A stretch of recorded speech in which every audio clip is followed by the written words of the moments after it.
धर्म, जाति, राजनीति क्या हमें बांटकर ही शासन चलाते हैं? ये सवाल जितना साधारण है उतना ही गहरा है। सोचिए, जो लोग मंच पर एकता का नारा लगाते हैं वही पर्दों के पीछे हमें धर्म और जाति के नाम पर बांटते हैं। अब इसी मंच पर और एक खेल चलता है, आध्यात्मिकता का कारोबार। हाल ही में चर्चित जय किशोरी जी की प्रसिद्ध प्रवचन को लेकर सवाल उठे, क्या यह भक्ति है या बिजनेस? जब एक साध्वी 2 लाख के बैग और महंगे गहनों में नजर आती है तब सवाल उठता है, शादी का उपदेश देने वाले खुद मोह माया में कैसे डूबे हैं? ये ठीक वही बात है जो बांटते हैं वही काटने की बात क्यों करते हैं। जैसे नेता समाज को धर्म और जाति में बांटकर शांति का पाठ पढ़ाते हैं, वैसे ही कुछ धर्म गुरु त्याग और सरलता के ज्ञान से अपनी दुकानें सजाते हैं। लेकिन असलियत क्या है? बांटो और राज करो। आज भी वही खेल, सिर्फ चेहरे नए हैं। हाथी के दांत खाने के और दिखाने के और होते हैं। जब ऐसे आध्यात्मिक सेलेब्स महंगे बैग और घड़ियों में दिखते हैं तो क्या ये विरोधाभास नहीं? क्या ये असली भक्ति है या सिर्फ एक और धंधा? तो सवाल ये है, हम बांटते क्यों हैं? आखिर इसका फायदा किसे होता है? धर्म और भक्ति अब सिर्फ एक शो बन गए हैं जहां मोहरे हम हैं और चाल दूसरे की है। जहां मोहरे हम हैं और चाल दूसरे की है। आखिर कब तक हम इन आध्यात्मिक बिजनेस और बंटवारे की राजनीति का हिस्सा बनते रहेंगे? बिखरते समाज का सच क्यों बांटने के लिए तैयार बैठे हैं हम? जरा सोचिए, जब हम संत शब्द सुनते हैं तो हमारे दिमाग में क्या तस्वीर आती है? सैफरन कपड़े, सादगी से भरा जीवन और दूसरे के लिए त्याग, है ना? लेकिन जब वही संत या प्रवक्ता एयरपोर्ट पर 2 लाख की ब्रांडेड बैग लेकर चलते हैं तो मन में सवाल उठता है, क्या भक्ति अब ब्रांडेड हो गई है? अब बताइए, क्या हमें सचमुच सादगी और वातिकवाद से ऊपर उठने की शिक्षा देने वालों का ये रवैया सही लगता है?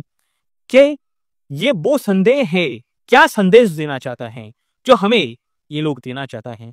और ये संदेह मन में उठता भी है।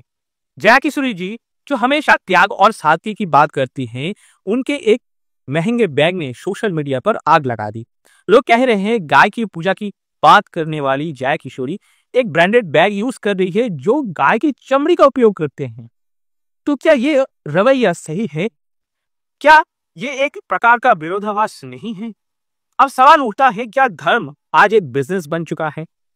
जैसे किसी ने कहा था, धर्म अफीम है और हम इसका सेवन करके मदहोश हो गए हैं। क्या ये बात सच होती जा रही है? आइए थोड़ा और गहराई में जाए। क्या हमें सिखाने वाले खुद उन शिक्षाओं को मानते हैं या हम सिर्फ धर्म और प्रवचन का उपयोग उनकी लग्जरी लाइफस्टाइल स्पॉन्सर करने में कर रहे हैं?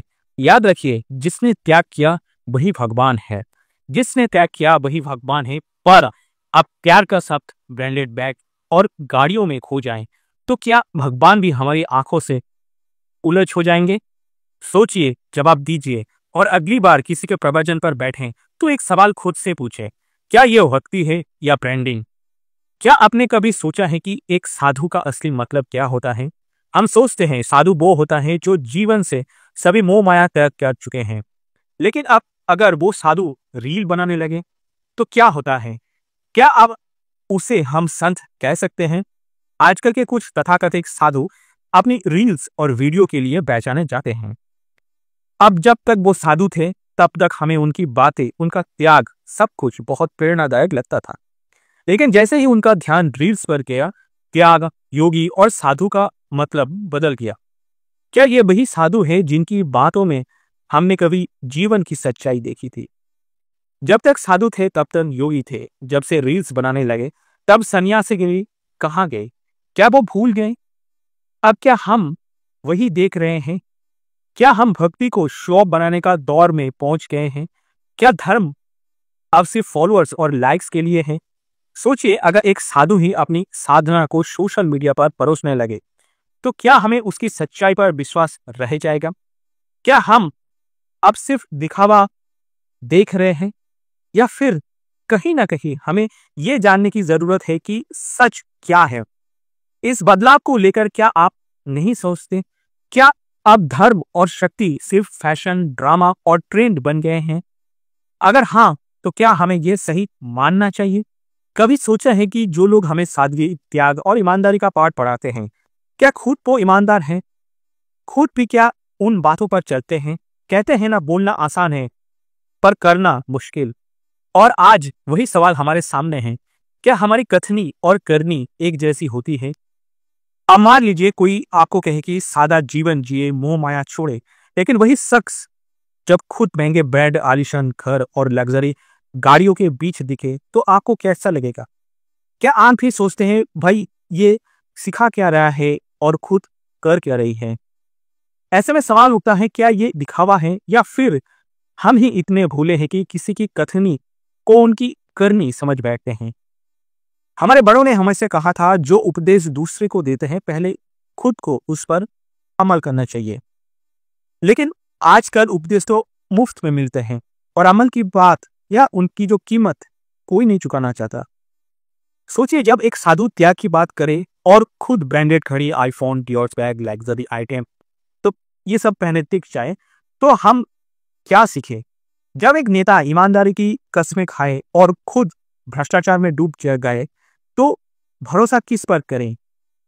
यह फर्क सिर्फ उन्हीं तक सीमित नहीं है। क्या यह हमारे लिए एक पुनरावृत्ति नहीं है? हम दूसरे को आईना दिखाना जानते हैं लेकिन खुद कभी उसमें झांकते नहीं। अब सोचिए, क्या आपकी कथनी और करनी में फर्क है? अगर है तो सवाल यह है, शुरुआत कहाँ से होगी? आपने सुना होगा, हाथी के दांत खाने के और दिखाने के और होते हैं, और ये कहावत आजकल के धर्म पर एकदम सटीक बैठती है। जो लोग हमें सादगी, त्याग और मोह माया से दूर रखने की शिक्षा देते हैं, वही लोग लग्जरी गाड़ियों में आते हैं, महंगे कपड़े पहनते हैं और फिर अपने प्रवचनों में हमें बताते हैं क्या लेके आए थे और क्या लेके जाएंगे। अब आप ही बताइए, ये दोहरापन क्यों? मतलब डबल स्टैंडर्ड। कभी कभी लगता है धर्म आज एक नया स्टार्टअप बन चुका है। फर्क सिर्फ इतना है कि जहां प्रोडक्ट नहीं भक्ति बेची जाती है। इनका तरीका भी बड़ा दिलचस्प है। प्रवचन का ज्ञान, त्याग का पाठ, और फिर मन से उतरते ही branded bag, luxury car, luxury watch और 5 स्टार होटल में रहना।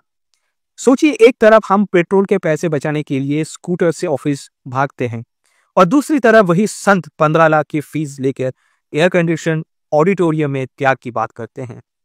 क्या यह हास्यास्पद नहीं है? सादा जीवन उच्च विचार क्या नारा हमें दिया जाता है, लेकिन इसका पालन कौन करता है? क्या हमें यह नारा सिर्फ सुनने के लिए दिया गया है? मुझे याद आता है बचपन का वो दौर जब हमारे दादा दादी हमें मंदिर लेके जाते थे। वहां पुजारी से ज्यादा महत्व भगवान का होता था।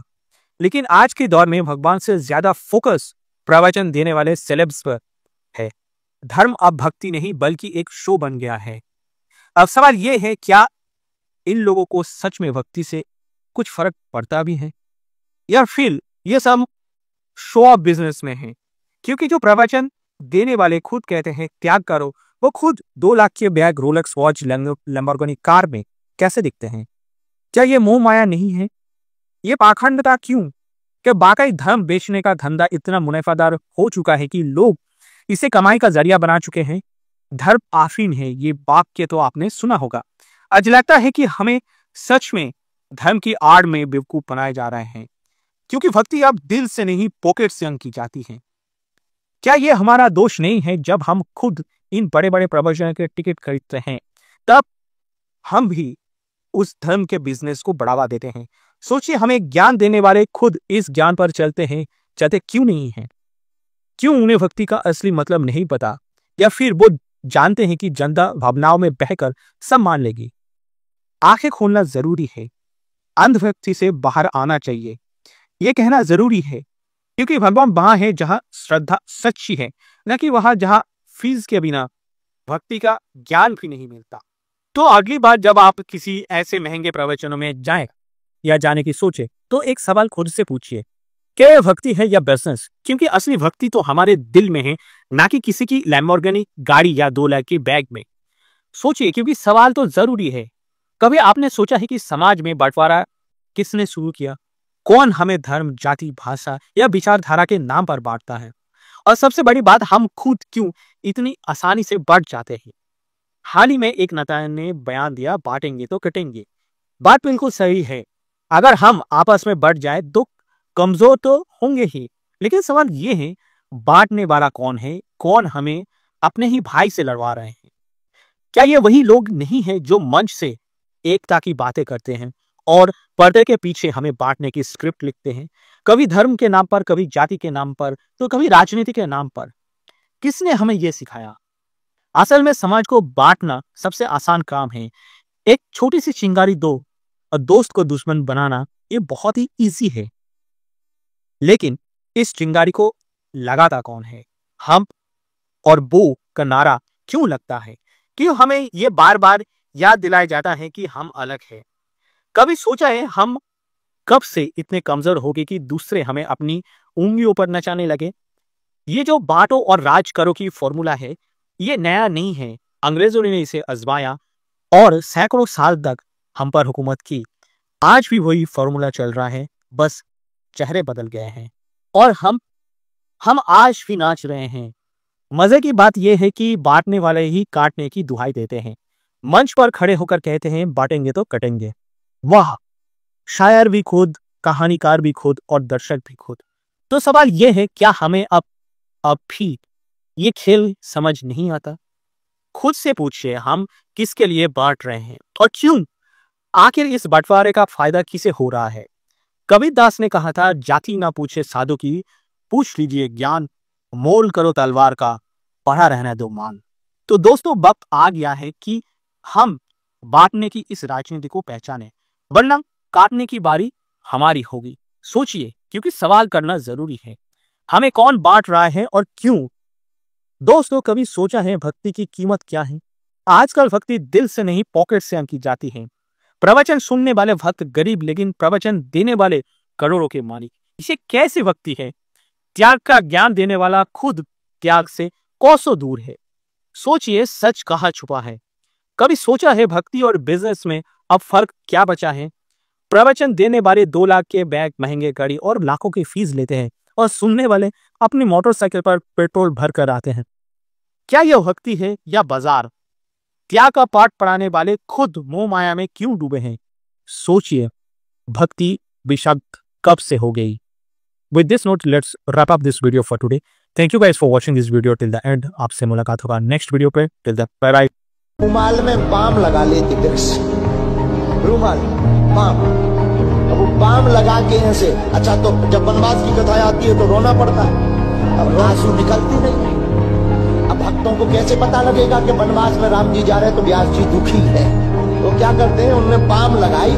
अब बाम जैसी आंखों में लगे, झर झर आंसू लोगों को लगने लगता साक्षात केवट जी कथा सुना रहे। तुलसीदास जी उतर आए एकदम डायरेक्ट।